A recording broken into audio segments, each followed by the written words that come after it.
Labas rytas.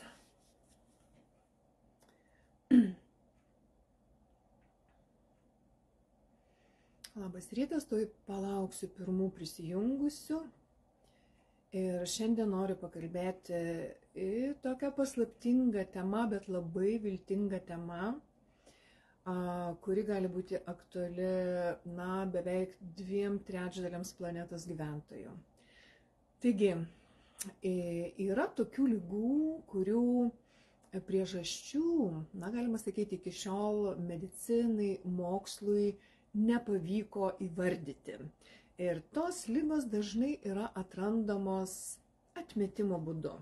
Sakysim, tai ne ta liga, tada nieko nebelieka, tada turbūt ta. Ir pavyzdžiui, kaip tokia fibromialgija. Ir niekas iš tikrųjų nežino tų ligų priežasčių, kodėl jos kyla. Ir dėl to dažnai net yra neteisinga diagnozė galbūt nustatoma arba neveiksmingas gydymas paskiriamas. Taigi,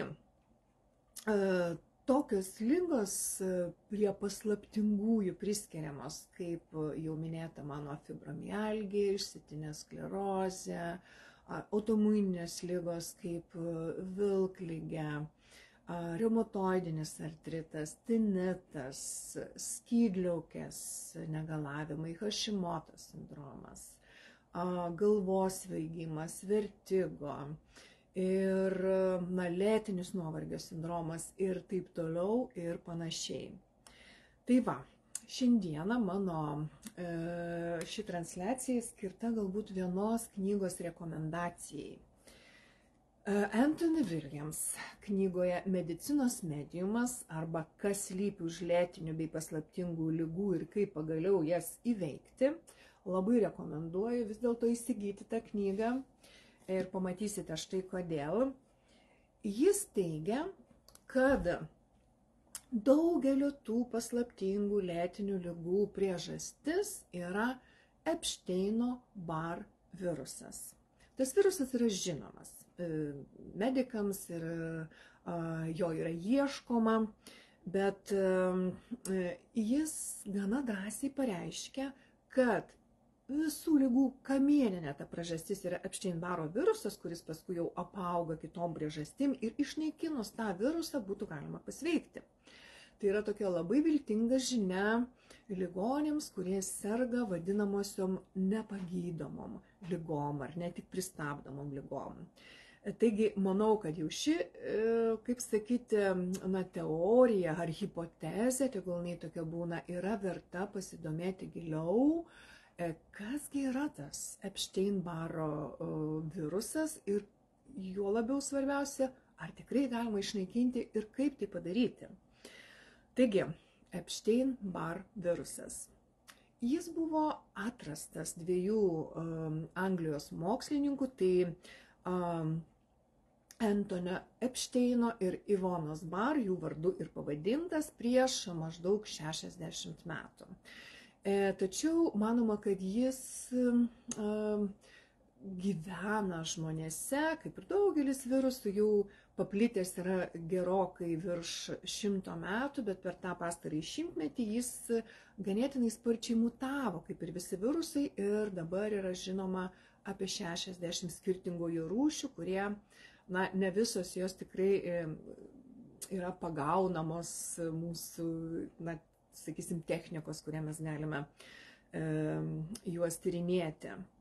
Taigi, tas virusas, kaip galima užsikrėsti, ogi labai paprastai jis gali, kaip ir daugelis virusų, gali perduoti mama savo vaikui arba per oro lašiniu būdu, arba tiesiog per skysčius, bučiuojantis ir dažnai kartais tas virusas yra tam tikroje fazėje vadinama bučinių liga, per kraujo perpilimą. Žodžiu, per gyvenimą mes tikrai daugelis tą virusą turime, tik neaišku, kurioje fazėje jis yra.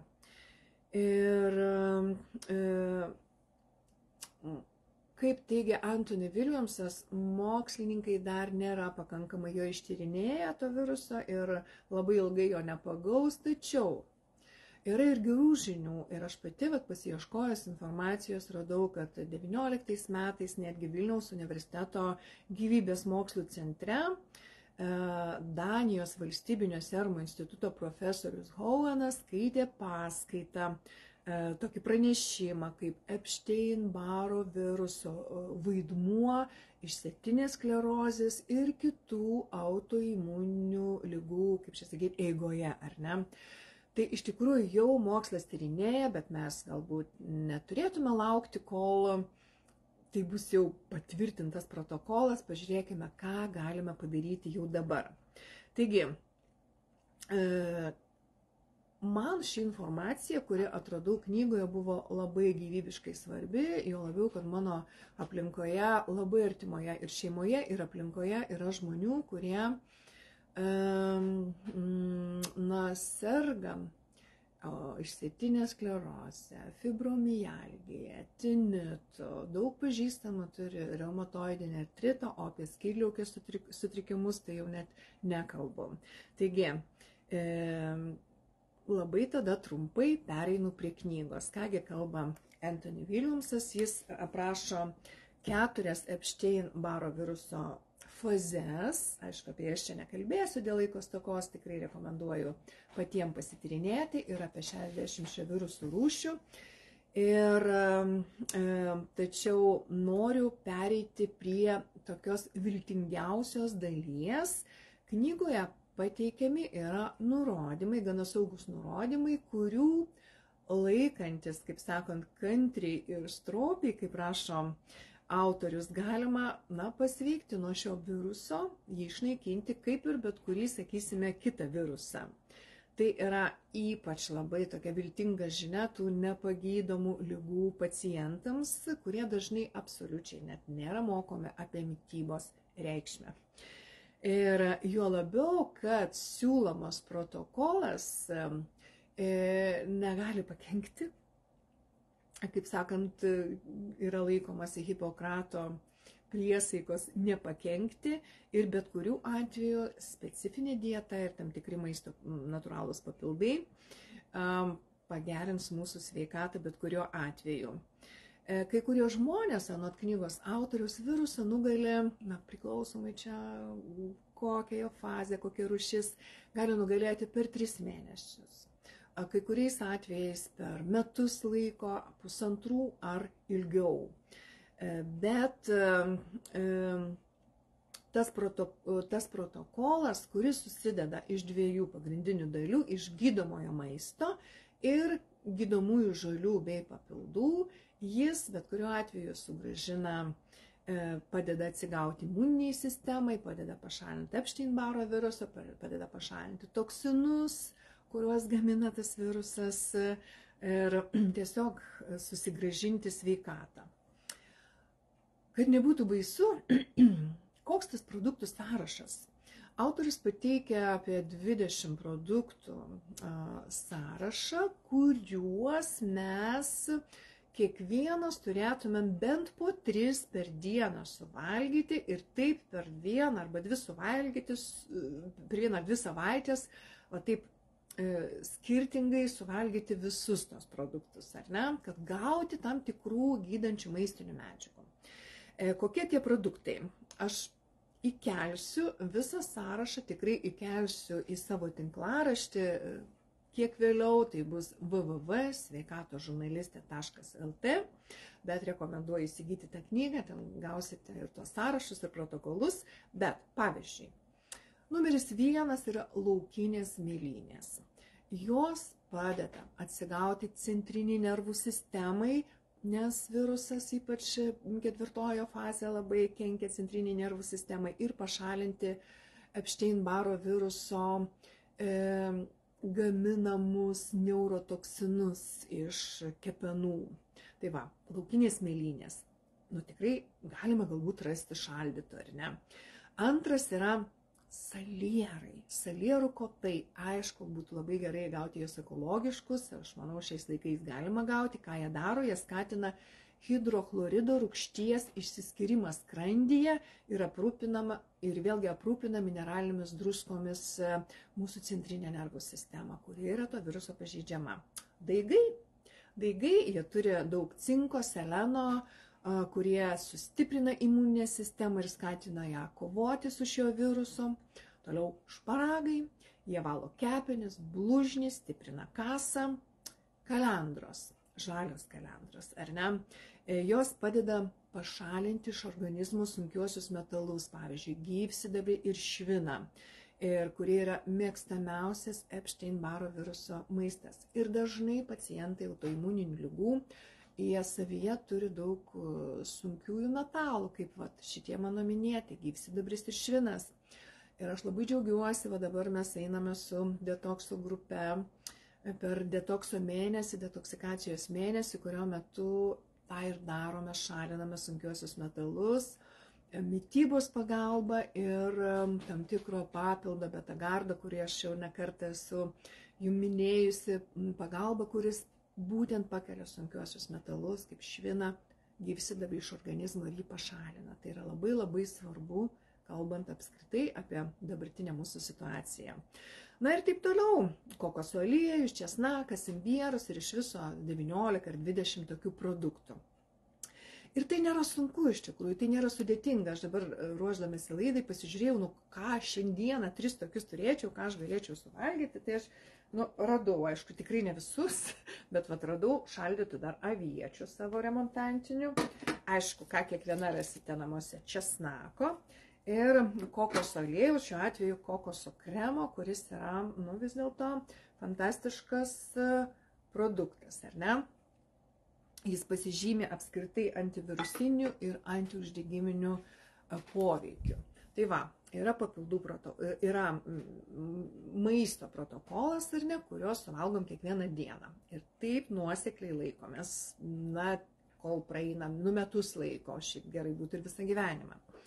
Toliau yra išvardytos gydomosios žolės ir papildai, pakankamai saugios, bet pasirodo, jos irgi daro labai gerų dalykų. Tai čia pavardinta yra iš tų, pavyzdžiui, gauruotosios unkarijos, kitaip dažniau žinomos kaip katės nagų arba cat's claw, ar ne, toks žolinis papildas.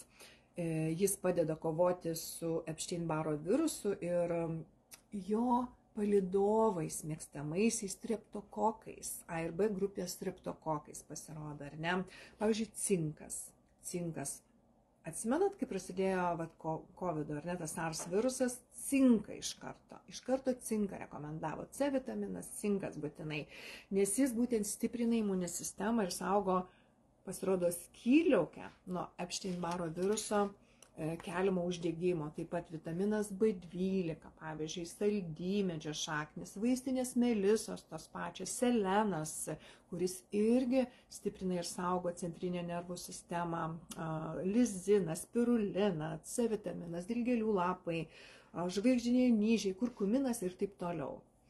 Tai yra toks autorius pateikia šitą sąrašą ir čia pat pateikia tokias sėkmingas išgijimo istorijas, kaip sutvarkius vien mitybą,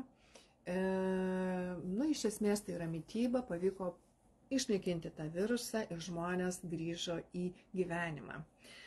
Taip, aš visą laiką galvoju, jeigu kažkam tai pavyko, tai gali pavykti ir mums. Ir tikrai mums, mūsų artimiesiems. Ir visada žinojimas yra jėga. Jau vien tai, kad mes žinome, kad yra tokia hipotezė, galima daryti prielaidą, kad visų šitų sudėtingų ligų, paslaptingų ligų, čia aš dar ne visas jas išvardijau, negalavimo kaltininkas gali būti tam tikras virusas ir mes žinome, kaip su juo kovoti, tai aš manau tikrai tai teikia vilties, tai yra nuostabu ir tai mes turėtume išbandyti.